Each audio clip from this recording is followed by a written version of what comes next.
तो हेलो दोस्तों, आपका एएफएम का पेपर कैसा गया? मेरा भी ठीक ही गया है वैसे तो। तो फाइनली हमारा एएफएम का एग्ज़ाम भी ख़त्म हुआ और हमारी थोड़ी-सी टेंशन आधी ख़त्म हो गई। बट देखा जाए तो असली टेंशन तो अब आने वाली है, ऑडिट, जो महाभारत है बिल्कुल। तो हम थोड़ा-सा केस अपना डिस्कस कर लेते हैं कि हमारा पेपर कैसा था। अगर देखा जाए तो 4 केस सिनेरियो आए थे, जिसमें से 2 मुझे ईज़ी लगे, 2 मुझे थोड़े से लगे कि भाई टिपिकल। वो मुझे टिपिकल लगे या सबको लगे वो बात अलग है। मुझे इसलिए दो ईज़ी लगे क्योंकि म्यूचुअल फंड वाला एक क्वेश्चन था और स्टॉक वाला जो क्वेश्चन था, तो वो मुझे थोड़ा-सा ईज़ी लगे क्योंकि सीधे-सीधे आंसर आ गए थे। लेकिन अगर देखा जाए तो 2 जो केस स्टडीज़ थी, उसमें मेरे को थोड़ी प्रॉब्लम हुई क्योंकि फ्यूचर वाला जो क्वेश्चन है वो मेरे को थोड़ा-सा प्रॉब्लम है उसमें। और जो एक और केस स्टडी आई थी हमारी, उसमें भी वो भी मतलब मुझे नहीं आता था, जो गेन और लॉस वाले जिसमें ऑप्शंस थे।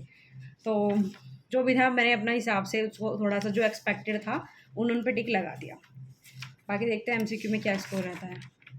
अब मैं इसकी बात करूँ क्वेश्चन पेपर की, तो फर्स्ट जो क्वेश्चन था हमारा डिविडेंड पे था।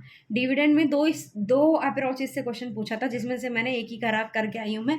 तो क्योंकि मैंने अभी आके देखा कि पी से भी माँग रहा है यार, वो पी मल्टीपल अप्रोच से भी माँग रहा है, जो कि मैंने नहीं निकाला। तो इसमें मार्क्स कटने वाले हैं। और बी क्वेश्चन की बात की जाए तो इसमें ईवा मेरा माइनस में आ रहा था। मुझे लगा कि भाई मैंने ही कोई मिस्टेक कर दी है, क्योंकि ईवा तो माइनस में नहीं होता ये वो करके।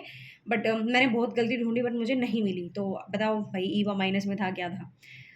तो हमारा जो सी ऑप्शन था फर्स्ट का, वो हमारा थ्योरी पोर्शन था। इसमें आई थिंक वही वाला क्वेश्चन था, स्टैम्प ड्यूटी लगती है और टैक्सेशन वगैरह ज़्यादा है, इस वजह से ये वो आई थिंक वो था।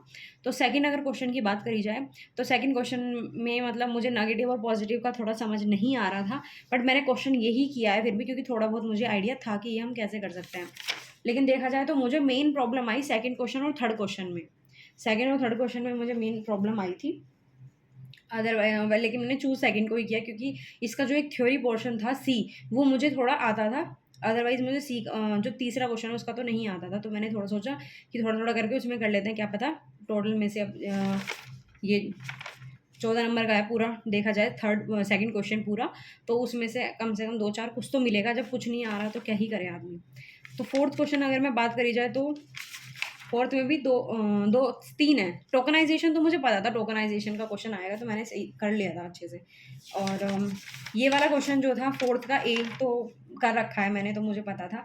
और जो बी पोर्शन है इसका भी निकल ही गया था यार आंसर। देखो आंसर तो निकल ही जाता है, लेकिन सही निकला है कि नहीं निकला, मेन मेन मुद्दा वही होता है। लेकिन देखा जाए तो हमारे मॉड्यूल से ही क्वेश्चंस थे, इससे बाहर हमारा कुछ भी नहीं था। रियलिटी बताऊँ, कुछ भी नहीं था। फिफ्थ अगर देखा जाए, फिफ्थ क्वेश्चन का ए पार्ट है वो मैंने बहुत अच्छे से किया था। इतना अच्छे से करा था कि फिर भी मैं गलत करके आ गई। इसका कुछ ना कुछ पॉइंट मेरे को पता है मैंने गलत करा है ना? मुझे वहीं पता चल गया था कि थोड़ा आइडिया होता है ना कि इसका आंसर ये हो सकता है। तो वो चीज़ मुझे लग गई थी कि कुछ गड़बड़ कर दी है, कुछ तो गड़बड़ है दया। तो अगर मैं देखूँ तो इसका फिफ्थ में, लेकिन स्टेप मार्किंग होगी तो 7 नंबर में से 4 से 5 नंबर तो दे ही देंगे आई थिंक। तो अगर मैं बी की बात करूँ, जो इसका इब्डा वाला क्वेश्चन था यार, मुझे ना इसमें थोड़ा-सा ऐसा था, मुझे नहीं पता क्या है क्या नहीं है, बट मुझे ये समझ नहीं आ रहा था कि ये जो डेट इक्विटी रेशियो है वो बाँटूँ किसमें? अब ये वो इब्डा के जो है वो उससे बटेगा या क्या या बटेगा, मुझे समझ नहीं आ रहा था। अगर आपको पता हो तो प्लीज़ बताना कि जो डेट इक्विटी था मतलब 36-70 वाला जो रेशियो था वो बटेगा किसमें एग्ज़ैक्ट? ठीक है? तो वैसे अगर नहीं बताओ तो ज़्यादा अच्छा है, मुझे भी टेंशन नहीं चाहिए। 7 नंबर का क्वेश्चन था, क्योंकि वैसे तो डब्ल्यूएसीसी भी निकाला है, तो शायद उसके भी कुछ नंबर तो मिलेंगे यार, कुछ तो देंगे ही वो। ठीक है? अब सिक्स्थ क्वेश्चन की बात करी जाए, मेंटेनेंस वाला क्वेश्चन है।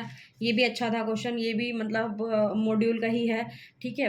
लेकिन इसमें जो मैंने पर्सनली मिस्टेक करी, क्योंकि मैंने आते ही सबसे पहले देखी है, क्योंकि एक दो चीज़ें होती है ना कि हमें लगता है कि भाई सही है कि नहीं है। तो एक पोर्शन जो इसमें निकालना था, जो हम बाद में माइनस करते हैं अमाउंट, तो मैंने इनिशियल वाला माइनस करना होता है और मैंने मेंटेनेंस वाला माइनस कर दिया अमाउंट। तो उसमें मेरे को लगता है मेरी मिस्टेक हुई है। और जो बी वाला क्वेश्चन था, ये वाला क्वेश्चन मुझे आता था, है ना? और बाकी मैंने आइडिया से करा है कि मेरी टोटल प्रीमियम कितनी लग गई है, कितना ऊपर गया है, तो क्या है, कैसे है। तो ये वाला क्वेश्चन भी ठीक था। वैसे ऑल ओवर पेपर देखा जाए तो अगर मतलब किसी ने अच्छे से कर रखा है, स्टडी मैट से किया है, तो पेपर ठीक था। ठीक है, आराम से कोई बच्चा अगर करना चाहे तो मेरे को नहीं लग रहा मेरी एग्जामेशन आ पाएगी। ठीक है, लेकिन I think 50 marks I think आ जाएंगे, है ना? बाकी मेन रोल एमसीक्यू का है। अगर एमसीक्यू जो तुक्के मारे हैं वो भी ठीक जाते हैं तो शायद 60 भी आ जाए। बाकी पता चलेगा, चेकिंग पे पता चलता है, क्योंकि आगे हमें नहीं पता कि एग्जैक्ट हमारे कितने आए हैं क्या है।